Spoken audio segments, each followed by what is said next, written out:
Bonjour, bienvenue chez Ruf. Nous sommes ici à Pfaffenhausen, qui est un village de 2500 habitants à une centaine de kilomètres à l'ouest de Munich.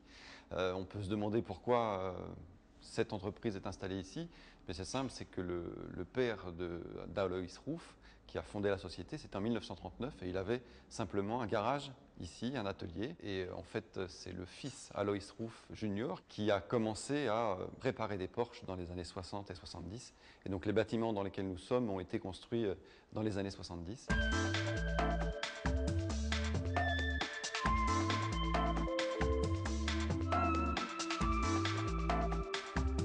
Qu'est-ce qui rend Ruf si spécial par rapport à d'autres préparateurs, d'autres spécialistes allemands? C'est la philosophie de notre entreprise pour suivre toujours ce chemin. La pureté de la Porsche et la pureté de la 911. Et la 911 était toujours ma vie et je vais continuer à suivre ce chemin.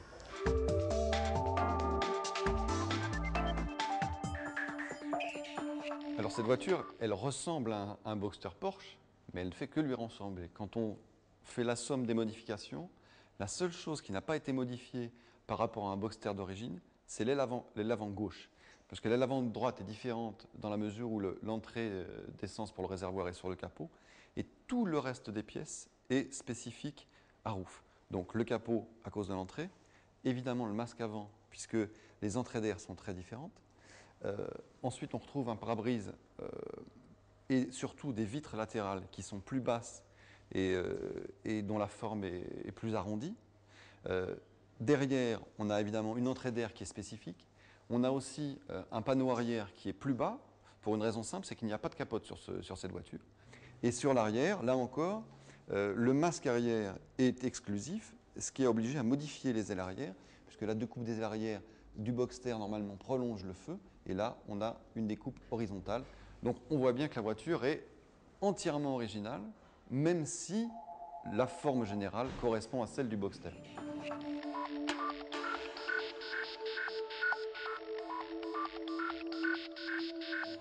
Là nous sommes devant un panneau très étonnant, qui est une photo des installations de Ruf à Bahreïn. En fait, Ruf a installé depuis 2007 un atelier à Bahreïn où ils produisent 35 voitures par an, c'est-à-dire autant de voitures qui sont produites ici à Pfaffenhausen. La seule vraie différence, c'est qu'il n'y a pas de bureau d'études à Bahreïn, et la seule vraie différence aussi, c'est qu'à Bahreïn, ils sont totalement à proximité du circuit de Formule 1, ce qui est tout de même extraordinaire pour un producteur de voitures. Par parenthèse, Ruf devient ainsi le premier constructeur automobile de Bahreïn.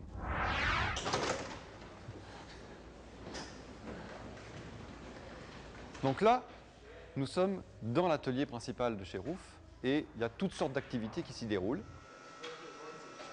Chez Ruf, on fait de l'entretien, on fait de la restauration, on fait de la préparation. Là, en fait, ce sont des moteurs qui viennent pour des révisions. Ça peut être de très grosses révisions, voire des préparations complètes.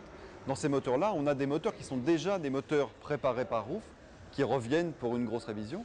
Ce qui est intéressant à savoir, c'est que Ruf fait aussi de l'entretien pour des Porsche normales. Et la chose amusante, c'est que leurs tarifs sont sensiblement ceux d'une grosse concession Volkswagen. Donc ce n'est pas monstrueux de venir faire entretenir sa Porsche chez Ruf, qui sont quand même des très grands spécialistes.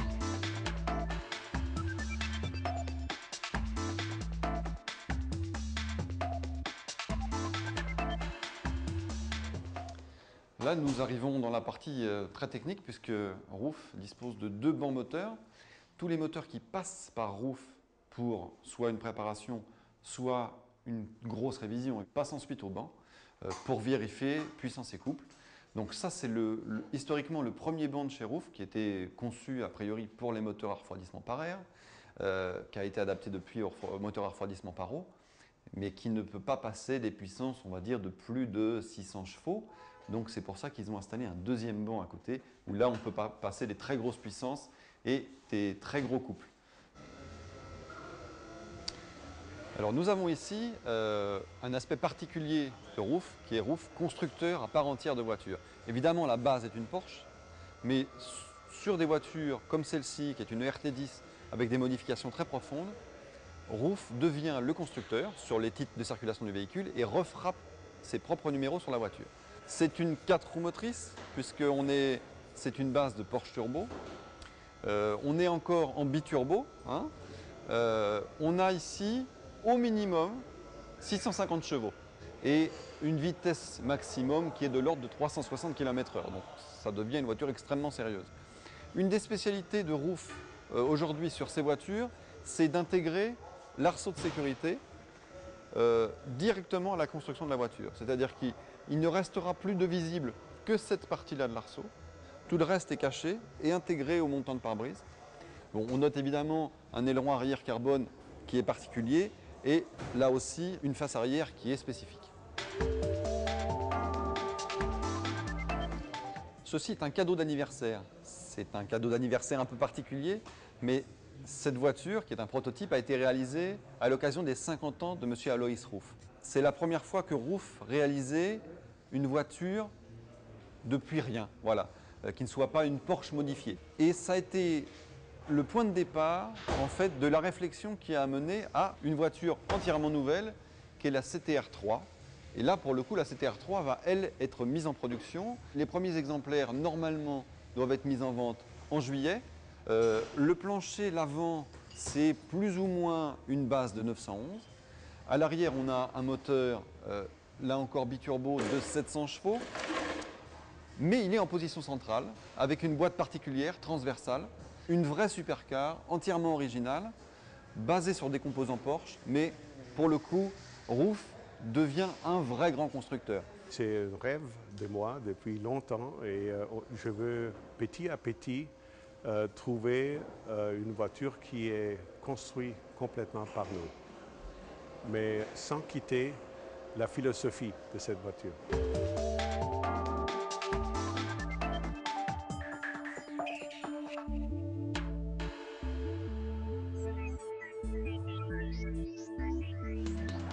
Derrière cette porte, on entend que ça s'agite, c'est l'atelier de carrosserie.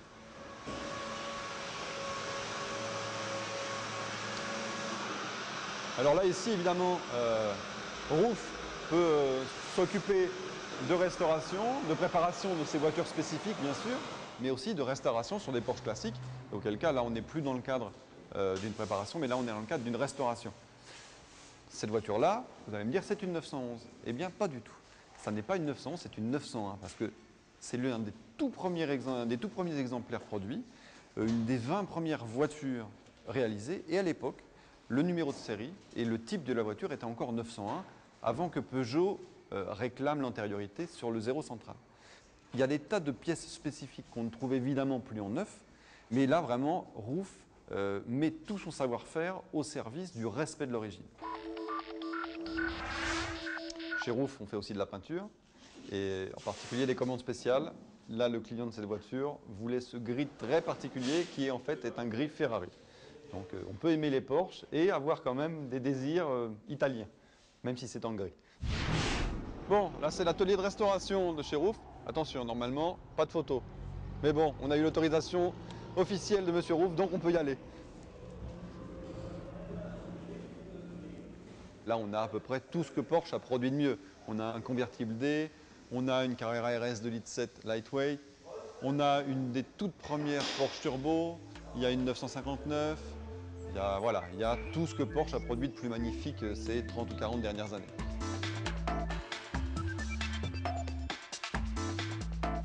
Alors parmi toutes ces merveilles, il y a quand même une petite curiosité. On retrouve du matériel français, une 2 chevaux chez Roof, c'est curieux. Je ne sais pas s'ils lui ont installé un double turbo et des freins en carbone. Mais on va voir ce que c'est, on va voir ce que fait cette voiture-là ici. Bonjour. Bonjour. Alors, qu'est-ce que cette 2 chevaux fait ici? C'est ma projet private et mon père a eu aussi un 2 chevaux comme première voiture et il m'a proposé de faire un projet comme ça. D'accord. Vous êtes donc le fils d'Alois Roof. Oui, oui. Et donc, voilà, vous commencez avec une 2 chevaux. Ça, c'est mon premier projet professionnel après l'école. D'accord. Donc, ce sera la première et peut-être la seule 2 chevaux jamais restaurée chez Roof. Absolument. Il n'est pas prévu de mettre un turbo ni des freins en carbone sur cette voiture? Non, comme toutes les restaurations à Roof, tout va être original. D'accord, merci beaucoup. Ok. Bien, et bien maintenant nous allons essayer une Porsche Turbo, mais façon Roof, avec 600 chevaux.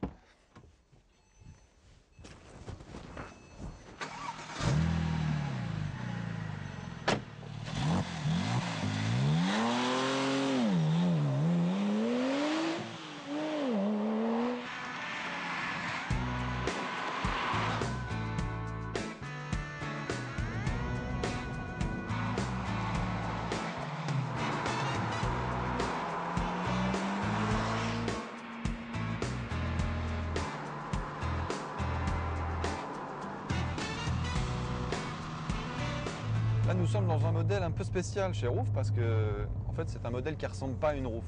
Il n'y a rien de particulier extérieur qui la distingue d'une Porsche Turbo normale. C'est un petit peu une première pour Roof. Ils ont voulu réaliser une voiture avec un gros moteur, sans préparation extérieure, sans kit carrosserie. Donc là, nous sommes dans une Porsche Turbo normale, mais derrière, le moteur est passé à 600 chevaux. Ça reste malgré tout une voiture très polyvalente, très confortable. Là, on roule à 2000 tours en quatrième sans aucun problème. La voiture reste très agréable, confortable. La finition normale Porsche. Il y a quand même quelques petites touches supplémentaires. Le volant Roof, le pommeau de levier de vitesse, les pédales, bien sûr, le fond du compte-tours. Et aussi, en plus du moteur, bien sûr, chez Roof, on ne s'est pas contenté de mettre un moteur avec une grosse puissance.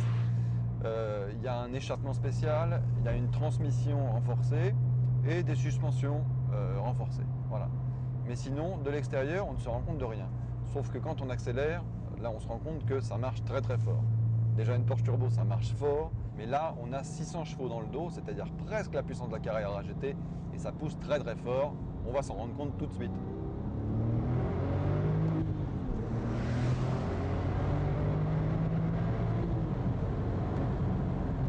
Voilà, c'est en moins de temps qu'il n'en faut pour le dire, on est déjà quasiment à 180, donc on se rend bien compte que l'auto ne manque pas de puissance. Et malgré tout, elle reste très agréable, très douce. C'est absolument pas une bête dure, c'est pas une voiture de course déguisée, c'est vraiment une grand tourisme, confortable, efficace, polyvalente, mais avec 600 chevaux.